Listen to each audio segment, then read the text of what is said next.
Hello students, welcome to all of you. In this class 9th, this is your subject science, chapter number 3, atoms and molecule. इस class में हम आपका नया chapter start करेंगे, आपका atoms and molecule. Okay students, जैसे कि हम सभी जानते हैं कि सभी मॉलिक्यूल्स आपके एटम्स से बने होते हैं. Okay student, atoms and molecule से बने होते हैं. जो भी पूरा यूनिवर्स है, complete universe is composed of elements, compound and mixture. At present more than 100 elements are known, but number of compounds are known is very large. Means number of compounds जो है वो आपके काफ़ी large हैं, उन्हें known नहीं किया जा सकता. ठीक है स्टूडेंट्स, तो ये आपके जो कंपाउंड्स हैं वो किस तरीके से आपके बनते हैं उनके बारे में यहाँ पर हम स्टडी करेंगे. ओके स्टूडेंट्स, फर्स्टली सबसे पहले इस चैप्टर में जो हम स्टडी करेंगे that is known as law of chemical combination. Law of chemical combination. Law of chemical combination. जो आपके एलिमेंट्स हैं या मॉलिक्यूल्स हैं वो आपके किस तरीके से कंबाइंड होते हैं उसके बारे में हम इसमें बताएंगे बच्चों आपको. एक compound A compound is formed by chemical combination of elements. Okay students, जो कोई भी कंपाउंड्स हैं वो केमिकल कॉम्बिनेशन ऑफ एलिमेंट्स की वजह से बनते हैं. The formation of a compound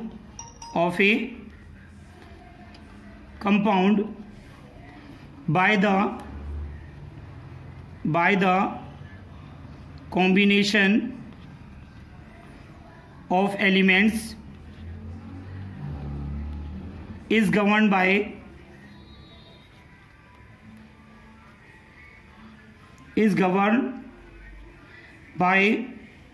the following 5 basic laws. 5 basic laws यानी जो भी आपके कंपाउंड्स बनते हैं उनके लिए कुछ 5 बेसिक लॉज हैं बच्चों. इन्हीं से ही ये केमिकल कॉम्बिनेशन आपके बनते हैं. कौन कौन से 5 बेसिक लॉ हैं बच्चों? Number first, law of conservation of mass. Law of conservation of mass. Number second, law of constant proportion.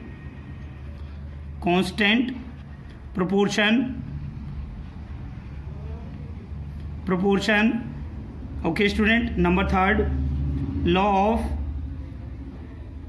multiple proportion.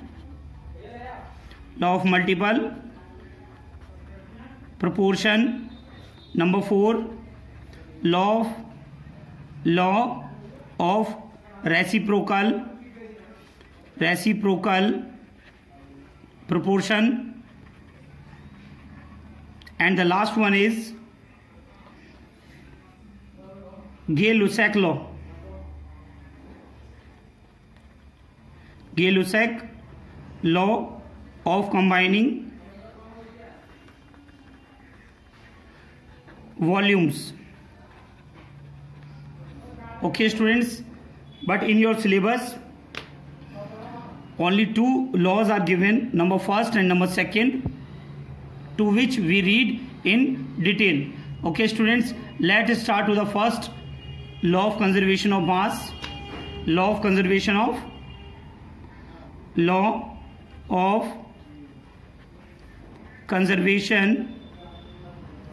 Of mass. तो सबसे पहले बच्चों हम इसी को पढ़ेंगे. आपके सिलेबस में केवल 2 लॉ गिवन हैं. Number first, law of conservation of mass. Number second, law of constant proportion. Okay students, law of conservation of mass is given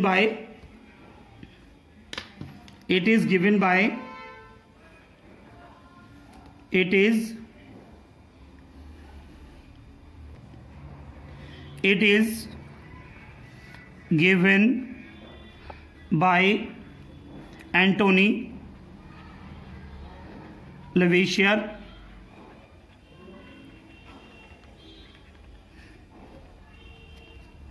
known as father of chemistry, father of chemistry, John Dalton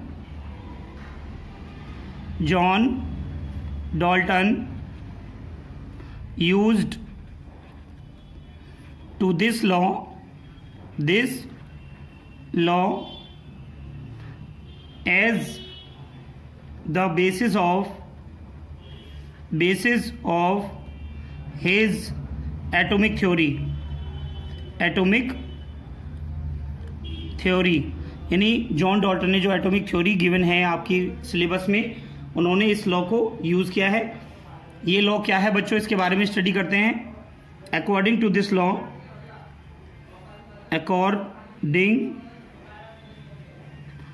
according to this law,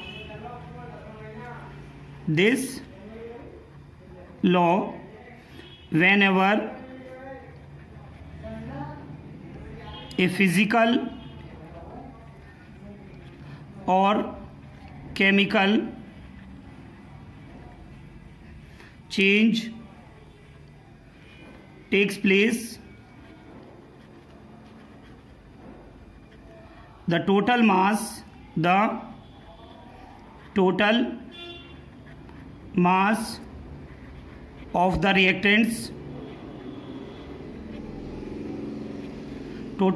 the reactants is equal to total mass of the products of the reaction।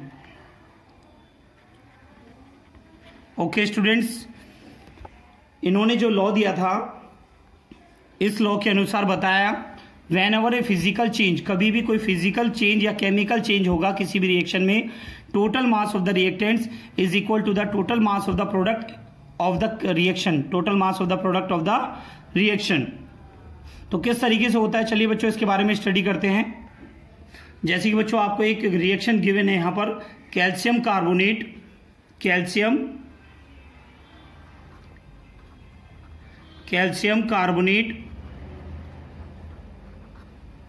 इसका मास हमें दिया है 100 ग्राम। कितना दिया बच्चों, 100 ग्राम। जब calcium carbonate को जब हीट दी जाती है बच्चों, ठीक है, यानी यहां पर हम केमिकल रिएक्शन करा रहे हैं बच्चों, तो इसमें हमारा बनता है calcium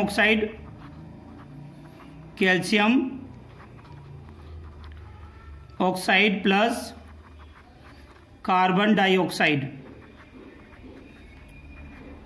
okay students, carbon dioxide इसमें गैस बनती है। यहां पर जो हमारा कैल्शियम ऑक्साइड होता है वो 56 ग्राम हमें ऑब्जर्वेशन से पता चलता है बच्चों। एंड जो हमारी कार्बन डाइऑक्साइड गैस होती है वो 100 में से 56 ग्राम हमारा माइनस हो जाएगा। कितना हो जाएगा बच्चों, ये 44 ग्राम। ओके स्टूडेंट्स, तो हम यहाँ से देख रहे हैं ये जो हमारा कैल्शियम कार्बोनेट है, ठीक है, 100 ग्राम that is converted into 56 and 44 ग्राम, ठीक है, इन दोनों को सम करते हैं तो इससे हमें पता चल रहा है कि हमारा जो कैल्शियम कार्बोनेट है जो 100 ग्राम है वो हमारा डिकम्पोज हो रहा है। किसमें हमारा डिकम्पोज हो रहा है बच्चों, कैल्शियम ऑक्साइड, ठीक है, calcium oxide and carbon dioxide. Okay students, तो यहाँ पर हम देख रहे हैं कि हमारा जो कैल्शियम कार्बोनेट है इसे हम क्या कहेंगे बच्चों, रिएक्टेंट्स। इसे क्या कहते हैं, रिएक्टेंट्स। और जो हमारा फॉर्म होता है रिएक्शन के अंदर इसे हम बोलते हैं बच्चों products.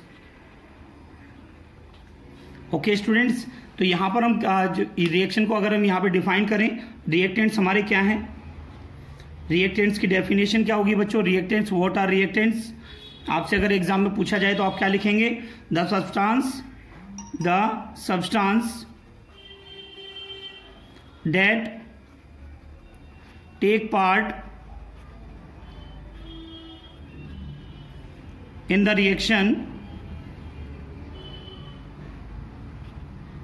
reaction are called reactants। Okay students, and next अगर हम प्रोडक्ट को यहाँ पे डिफाइन करें, व्हाट आर प्रोडक्ट्स, तो हम यहाँ पर बताएंगे प्रोडक्ट्स की डेफिनेशन क्या होगी बच्चों। The substance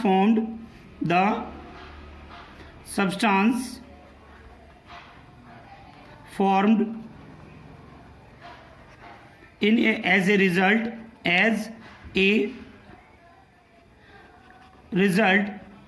in a reaction are called products।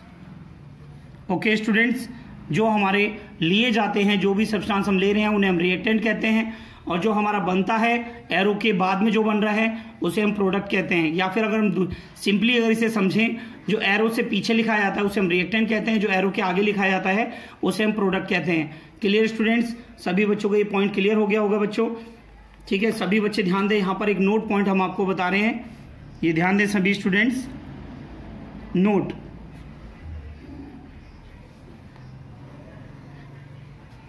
according to this law,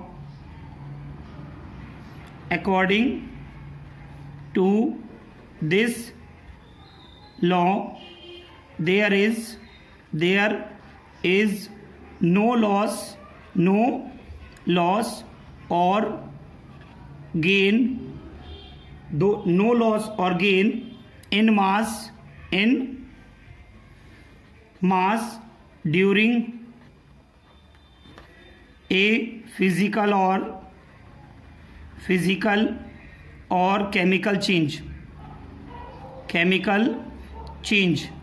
means students, कोई भी हमारा फिजिकल चेंज या केमिकल चेंज होगा उसमें हमारा मास का ना ही लॉस होगा ना ही उसमें कुछ गेन होगा। Okay students, this law is also known as this law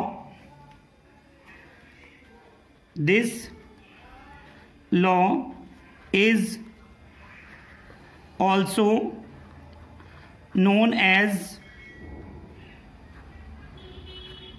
indestructibility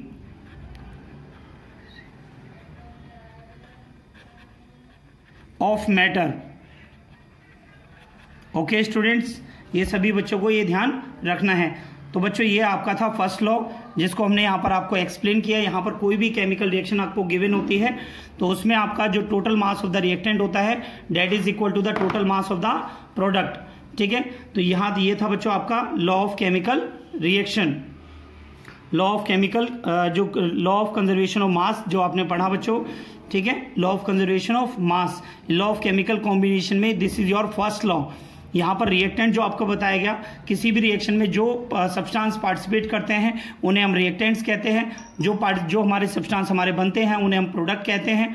ठीक है बच्चों, इस रिएक्शन में, इस चेंज में, इस लॉ में कुछ भी हमारा नो लॉस और गेन, ना तो हमारा मास लॉस होता है ना ही हमारा कोई एक्स्ट्रा मास हमारा गेन किया जाता है ड्यूरिंग द फिजिकल और chemical change.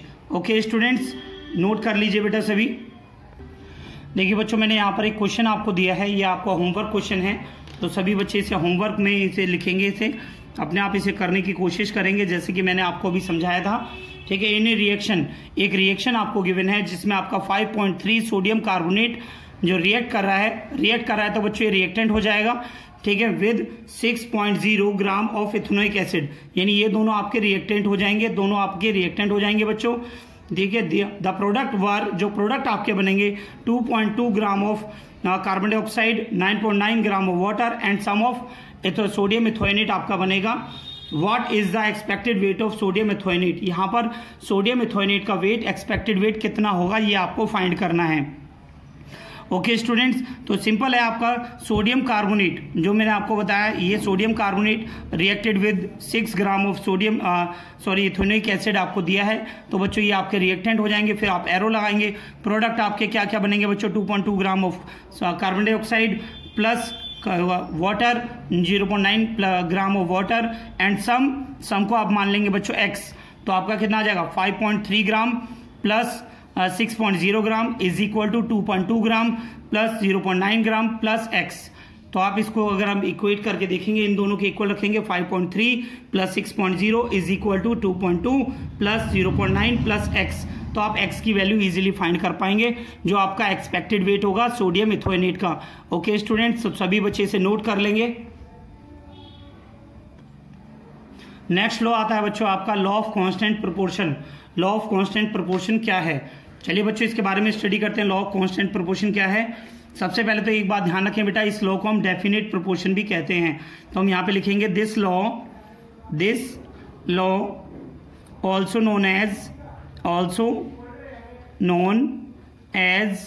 Law of definite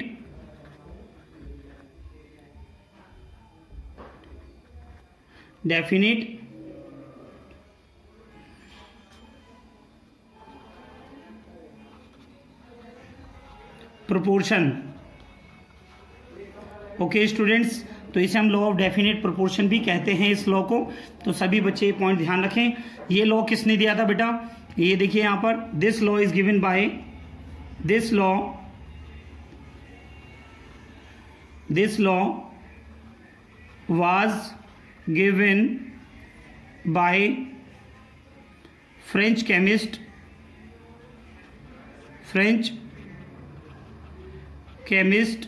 Joseph Proust.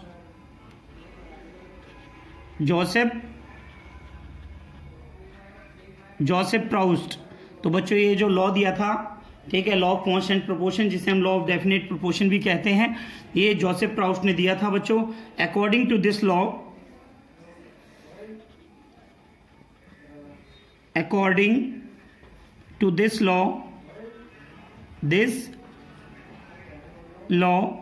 अगर हम इस लॉ के अनुसार देखें, every pure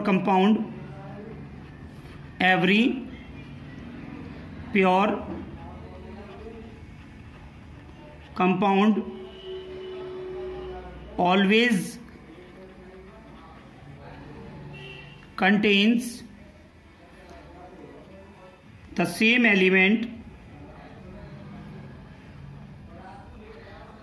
elements combined in the same proportion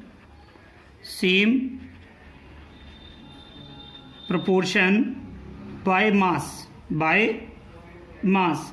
यानी बच्चों ये लॉ आपसे क्या कह रहा है, according to this law every pure compound, जो भी प्योर कंपाउंड हमारा बनेगा, always contain the same element combined in the same proportion by mass. ठीक है बच्चों, इसका मतलब क्या हुआ बच्चों, it means that in chemical composition of a compound, जो आपका रहेगा केमिकल कंपोजिशन हमेशा क्या रहेगा बच्चों, डेफिनेट रहेगा। ठीक है बच्चों, क्या रहेगा बच्चों, डेफिनेट रहेगा। जैसे कि बच्चों हम आपको एग्जांपल बताएं, यहाँ पर एग्जांपल में देखें बेटा, एग्जांपल हम यहाँ पर ले रहे हैं। एग्जांपल हमने लिया बच्चों यहाँ पर वाटर का एग्जांपल लिया। क्या लिया बच्चों, वाटर का एग्जांपल लिया। तो यहाँ पर आप देख रहे हैं ये किस किस चीज से बना है बच्चों, ये आपका हाइड्रोजन एंड ऑक्सीजन से बना है। ठीक है बच्चों, तो यहाँ पे देखेंगे आप, ठीक है, एटॉमिक मास ऑफ हाइड्रोजन कितना होता है बच्चों, एटॉमिक मास ऑफ हाइड्रोजन कितना होता है बच्चों, 1 होता है। ठीक है बच्चों, एटॉमिक मास ऑफ ऑक्सीजन कितना होता है बच्चों, 16। ठीक है बच्चों, ये कुछ आपको लर्न करने होंगे, ये आपके एनसीईआरटी की बुक में दिए हैं, तो वहां से आप लर्न कर सकते हैं। तो यहाँ पर हाइड्रोजन कितने हैं बच्चों, देख रहे हैं आप, हाइड्रोजन 2 हैं। ठीक है, और ऑक्सीजन कितने हैं बच्चों, ऑक्सीजन कितने हैं, 1 है। तो आप यहाँ पे क्या देख रहे हैं बच्चों, एटॉमिक मास ऑफ कितना आ गया हमारा hydrogen, atomic mass of hydrogen कितना हो गया बच्चों, आपके 1 दीर्घ है, एटॉमिक मास ऑफ हाइड्रोजन 1 हो गया, multiply by number of hydrogen कितने हैं आपके 2, तो नंबर ऑफ क्या नाम है, ये इसमें मल्टीप्लाई हो जाएगा, इज अपॉन में कितना आ गया बच्चों, यहाँ से देखें, क्योंकि हम इसमें क्या देख रहे हैं बच्चों, रेशियो देखेंगे। ठीक है, कितने प्रोपोर्शन में है, तो हम यहाँ से देख रहे हैं ऑक्सीजन कितने हैं बच्चों, इसमें 1 ऑक्सीजन है, इसमें 1 ऑक्सीजन 1 है, एंड इसका मास कितना है, ऑक्सीजन का मास है 16। तो सबसे पहले मास लिखेंगे बच्चों, फिर नंबर ऑफ एलिमेंट लिखे जाएंगे, ऑक्सीजन है 1, तो आपका कितना आ गया, 2 अपॉन में 16। तो आप यहाँ से क्या देख रहे हैं, 1 अपॉन में 8 आ गया। तो यहाँ पर आप देख रहे हैं बच्चों, hydrogen and oxygen combined, hydrogen and oxygen combined in ratio 1:8। किस में कंबाइंड है बच्चों, 1:8 में है। चलिए बच्चों एक और एग्जांपल देके दिखाते हैं आपको, और अच्छे से क्लियर हो जाएगा। जैसे कि बच्चों हमने लिया है यहाँ पर कार्बन डाइऑक्साइड। ठीक है बच्चों, कार्बन डाइऑक्साइड में कार्बन एंड ऑक्सीजन जो है हमारे किस रेशो में कंबाइन होकर ये कंपाउंड बनाते हैं कार्बन डाइऑक्साइड। तो बच्चों यहां पर आप देखेंगे atomic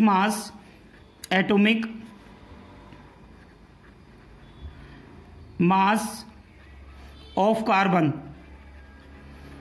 atomic mass of carbon कितना होता है बच्चों 12। Atomic mass of oxygen, oxygen का देखेंगे बच्चों कितना होता है बच्चों 16। तो बच्चों इसका रेशियो निकालेंगे। सबसे पहले नंबर ऑफ यहाँ पर मास कितना है कार्बन का 12।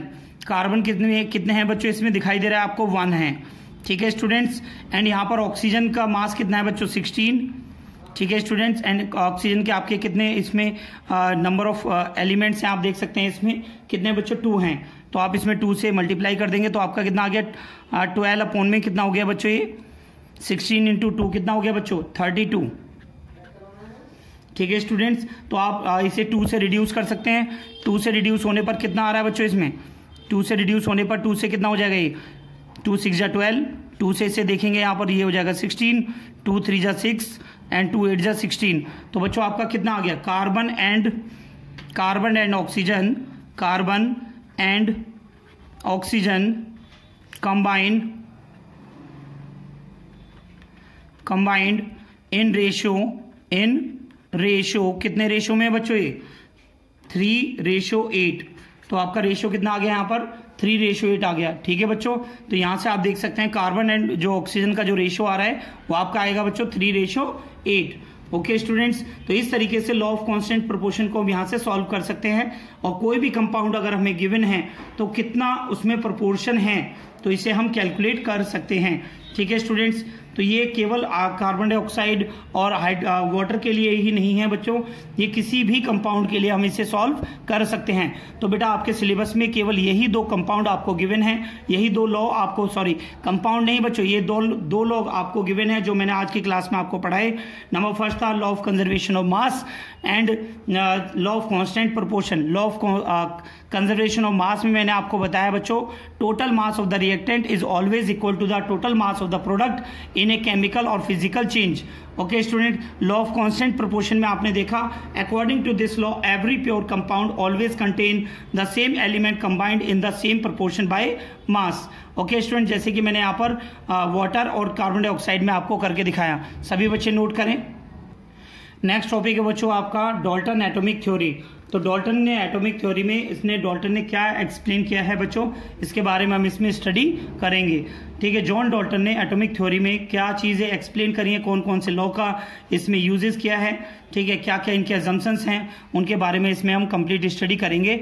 ठीक है स्टूडेंट्स, तो सबसे पहले हम यहाँ पर जान लेते हैं जॉन डाल्टन ने कौन कौन से लॉज को यूज़ किया था। तो बच्चों जैसे कि मैंने आपको दोनों लॉ जो आपको पढ़ाए हैं अभी, ठीक है, उन दोनों लॉ का डाल्टन ने अपनी थ्योरी में यूज़ किया है, जिसे हम एटॉमिक थ्योरी के नाम से जानते हैं, Dalton's atomic theory. This point is very very important for examination point of view, आपके बहुत इंपॉर्टेंट है, तो सभी बच्चे ध्यान रखेंगे। John Dalton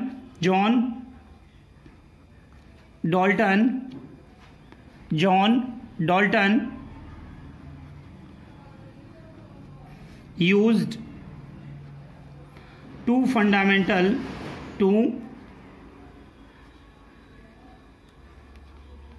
laws of chemical combination,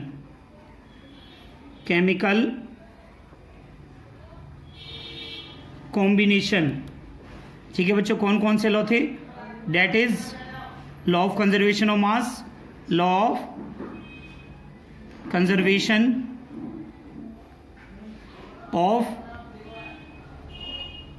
conservation of mass and law of constant proportion.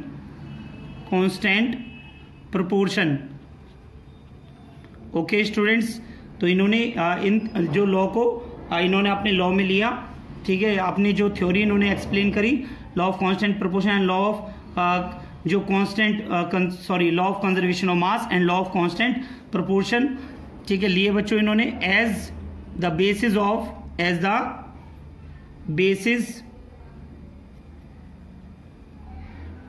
Of atomic theory.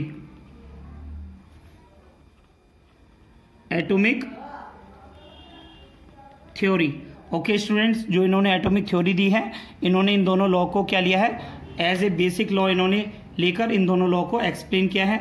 चलिए बच्चों देखते हैं एटॉमिक थ्योरी के अनुसार क्या इनके पोस्टुलेट्स हैं। The following are the postulates, the following are postulates of a Dalton atomic theory, Dalton's atomic theory। Okay students, कौन कौन से इनके postulates हैं देखिए बेटा सभी स्टूडेंट्स। नंबर फर्स्ट आपको जो बताया गया है, all forms of matter, all forms of matter are made up of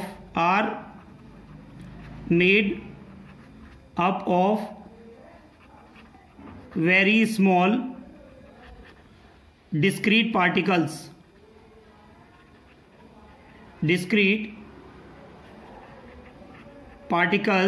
called atoms। तो बच्चों इसे समझिए, इस पॉइंट को क्या बताया इन्होंने इसमें, ऑल फॉर्म्स ऑफ मैटर, कोई भी किसी भी फॉर्म का मैटर हो, सॉलिड लिक्विड गैस, सभी मैटर जो हैं आर मेड अप ऑफ, सभी मैटर जो बने हुए हैं वेरी स्मॉल डिस्क्रीट पार्टिकल से बने हुए हैं, जिन्हें हम एटम्स कहते हैं। Okay students, number second postulate क्या था बच्चों इनका, an atom can not be further divided into still smaller particles। यानी बच्चों जो एटम्स हैं वो आपके फर्दर डिवाइड नहीं हो सकते हैं, ऐसा जॉन डाल्टन ने कहा था अपनी एटॉमिक थ्योरी में। ठीक है स्टूडेंट्स, अगर इसके आगे कोई और भी थ्योरी इसमें आगे बताई गई है, जैसे कि आपको पता है, आपको क्लास में बताया गया है कि जो एटम है वो आपके 3 सब एटॉमिक पार्टिकल में डिवाइड होता है, बट डाल्टन ने अपनी एटॉमिक थ्योरी में इसे नहीं बताया था। ओके स्टूडेंट्स, तो नेक्स्ट पॉइंट यहां पर हम देखेंगे, number third point, atoms can neither be created or nor be destroyed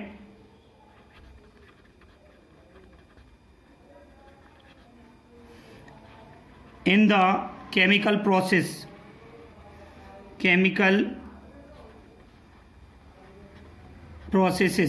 तो बच्चों यहाँ पर जो एटम्स हैं वो ना तो क्रिएट किए जा सकते हैं, ना ही डिस्ट्रॉय होते हैं किसी भी केमिकल प्रोसेस और रिएक्शंस में। ओके स्टूडेंट्स, नंबर 4 पोस्टुलेट्स के अनुसार अगर हम देखें यहाँ पर, atoms of particular elements are identical. किसी भी पर्टिकुलर एलिमेंट के जो एटम्स होते हैं वो आइडेंटिकल होते हैं इन ऑल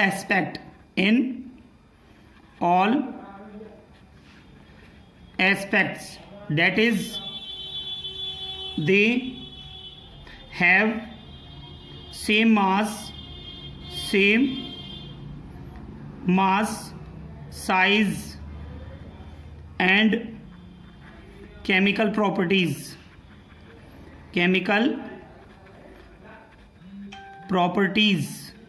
ओके स्टूडेंट्स, यानी कोई भी आपका कंपाउंड है, जैसे मान लेते हैं बच्चों ये आपका मैटर है, ठीक है, ये आपका आयरन से बना हुआ है, तो इसके अंदर जितने भी पार्टिकल हैं सभी आयरन के होंगे, सभी के जो पार्टिकल हैं वो आपके आइडेंटिकल होंगे, सभी का मास आपका सेम होगा, सभी पार्टिकल्स के जो एटम्स हैं उनका साइज सेम होगा, और सभी की केमिकल प्रॉपर्टीज भी क्या होंगी बच्चों, सेम होंगी। ऐसा डाल्टन एटॉमिक थ्योरी में बताया गया है। ओके स्टूडेंट, नंबर 5 अगर हम देखें यहां पर, the atoms of one element are different from those of any other element. ठीक है student, the atoms of one element are different from those of other element. जैसे कि बच्चों अगर हम आपको एग्जांपल आपको बताते हैं यहाँ पर कि कोई भी जो एटम्स हैं डिफरेंट एलिमेंट्स के, वो डिस्टिंग्विश हैं ईच अदर से विद देयर रिस्पेक्टिव मासेस। जैसे आप इसमें हाइड्रोजन और ऑक्सीजन को लेकर देख सकते हैं। हाइड्रोजन का एटॉमिक मास आपका 1 होता है एंड ऑक्सीजन का आपका 16 होता है। ओके स्टूडेंट्स, नंबर 6 प्रॉपर्टी अगर हम यहाँ पर देखें बच्चों, नंबर 6 पोस्टुलेट्स क्या था? नंबर 6 पोस्टुलेट्स में आपको बताया गया है atoms of different element, atoms of different element may combine in simple whole number ratio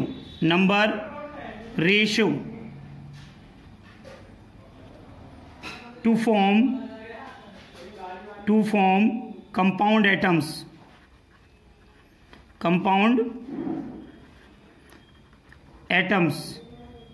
of a new substance,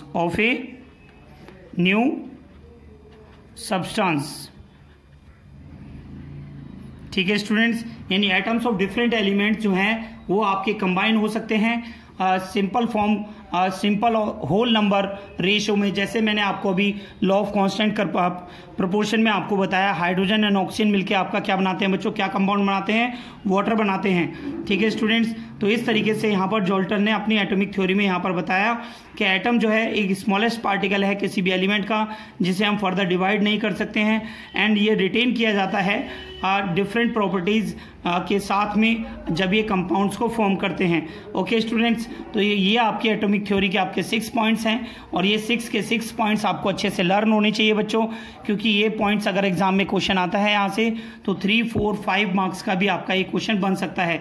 okay student, तो ये सारी प्रॉपर्टीज आपको अच्छे से लर्न होनी चाहिए। ओके स्टूडेंट, तो ये था बच्चों आपका डाल्टन एटॉमिक थ्योरी। इस क्लास में बच्चों मैंने आपको लॉ ऑफ केमिकल कॉम्बिनेशन में आपको first law of conservation of mass and law of constant proportion and after then मैंने आपको न्यूमेरिकल्स भी आपको समझाए, law of conservation of mass में क्या होगा and law of constant proportion में किस तरीके से आप प्रोपोर्शन को कैलकुलेट कर सकते हैं एंड लास्ट में मैंने आपको बताया बच्चों डाल्टन एटॉमिक थ्योरी के बारे में।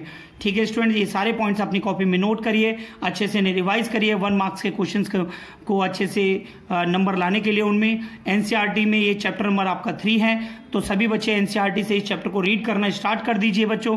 ये आपका 2nd टर्म चल रहा है और आपको ये सिलेबस जल्दी से जल्दी कंप्लीट करना है ताकि बच्चों हम इसका आपको रिवीजन करा सकें। ओके स्टूडेंट्स, तो एनसीईआरटी से चैप्टर को पढ़िए और ये सारे नोट्स अपनी कॉपी में नोट करिए। ठीक है स्टूडेंट, नेक्स्ट क्लास में मैं आपको इनके ड्रॉबैक्स ऑफ एटॉमिक थ्योरी क्या है, डाल्टन्स एटॉमिक थ्योरी के ड्रॉबैक्स क्या है, ठीक है बच्चों, और एटम्स क्या हैं इनके बारे में आपको बताऊंगा। Modern symbols of different elements के क्या हैं, atomic masses, atomic mass unit and molecules आपके किस तरह से फॉर्म होते हैं, वैलेंसी क्या होती है, इनके बारे में नेक्स्ट क्लास में बच्चों हम डिस्कस करेंगे। ओके स्टूडेंट्स, आज की क्लास में इतना ही, मिलते हैं आपसे नेक्स्ट क्लास में। Thank you.